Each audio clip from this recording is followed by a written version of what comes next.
a sétimo.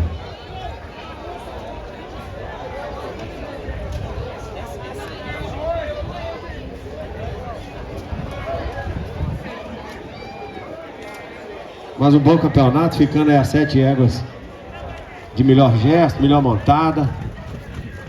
Aí aqui a gente, no detalhe, vai apartando da quarta égua para cima, as 4 éguas de quarto, terceiro, segundo, primeiro, as 4 melhores dinâmicas, enaltecendo aí a qualidade do movimento, da montada dessas éguas. Quinta égua, machadeira, tá a mão um pouquinho mais restrita em termos de qualidade de movimento, limita um pouco a sua amplitude. A sexta égua já tende a verticalizar um pouco mais o movimento, também dificulta a sua progressão linear. E a sétima égua dessas éguas é a égua que perde mais na dissociação. Então, ainda que desperdice um pouquinho o movimento, a égua da sexta colocação, ela tende a verticalizar um pouco mais seu gesto, mas ela é mais dissociada do que de trás, distribui melhor seus tempos de apoio, é mais marchada, portanto, é mais macia, mais cômoda, por esse motivo a definição. Pode parar de trás. Muito obrigado. A baia de quinto com a tordilha da sexta colocação, 2 éguas marchadeiras, aí bem dissociadas, 2 éguas macias, só que eu faço opção mais uma vez pelo movimento, pela correção e progressão linear.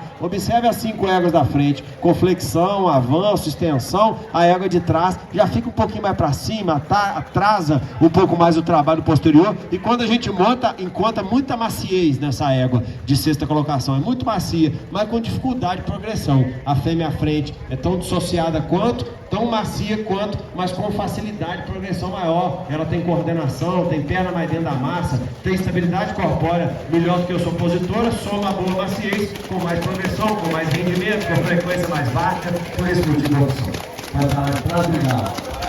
A égua da quarta e quinta colocações, proximidade aí quanto à distribuição dos tempos de apoio, então são 2 éguas marchadas, mas a castanha da quarta colocação leva vantagem no movimento, principalmente nos anteriores. A perna das duas é de qualidade, mas a castanha da quarta colocação tem mão mais rolada e tem atitude, altivez, reunião. Então vamos falar assim, bem popular, ela tem perna para promover a propulsão do corpo e tem a mão para acompanhar esse movimento e tem amplitude. A de trás tem perna boa, mas tem a mão restrita. Então quando o posterior alavanca o corpo para frente, ele tem que ter amplitude de anterior, liberdade anterior para compensar o gesto. A fêmea de trás já falta a mão. Então se os senhores espremer essas 2 éguas, a de trás já tende a se perder, alterar e tender até dar um sobrepasso, que ela não consegue romper, haja vista aí a limitação dos seus anteriores. Então a fêmea da frente tem a mesma dissociação, com movimento melhor, perna um pouquinho melhor, mão principalmente bem superior, altivez, rendimento, equilíbrio, por isso opção.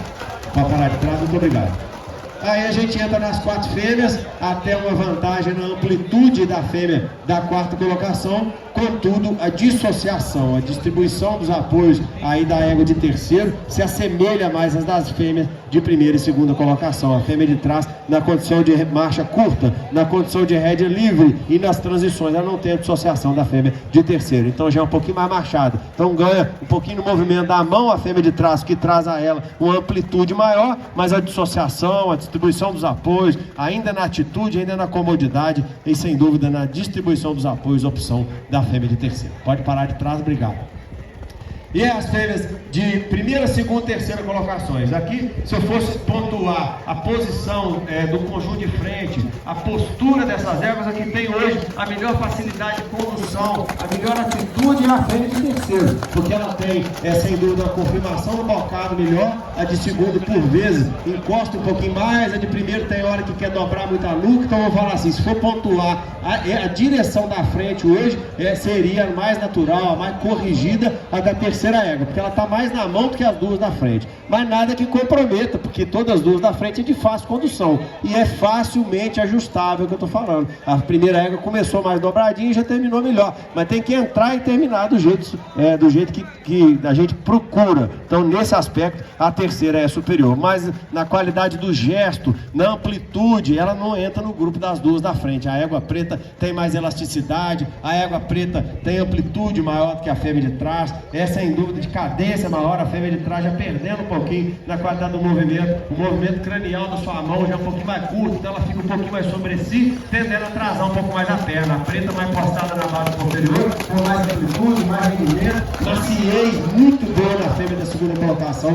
por esse motivo a minha opção. Pode parar a terceira, parabéns. pela postura, boca e condução da sua égua. E as duas da frente, como eu falei, faltando um detalhezinho ali, pouco, para essas éguas terem uma postura tão boa quanto a terceira. Só que sem dúvida o gesto delas hoje um pouquinho mais qualificado, mas ainda entendo a opção pela tordilha aí de primeiro, porque ela tem a mão um pouquinho mais rolada do que a de trás. A égua preta, principalmente no final da prova, perdeu um pouquinho mais a reunião, já teve a tendência de oscilar um pouquinho mais o seu trem posterior. Então, com coordenação de movimentos, também melhora a fêmea à frente, com estabilidade corpórea, também melhora a fêmea da primeira colocação, sem perder a elasticidade e a sela, que é muito boa na segunda-feira. Pode parar, parabéns.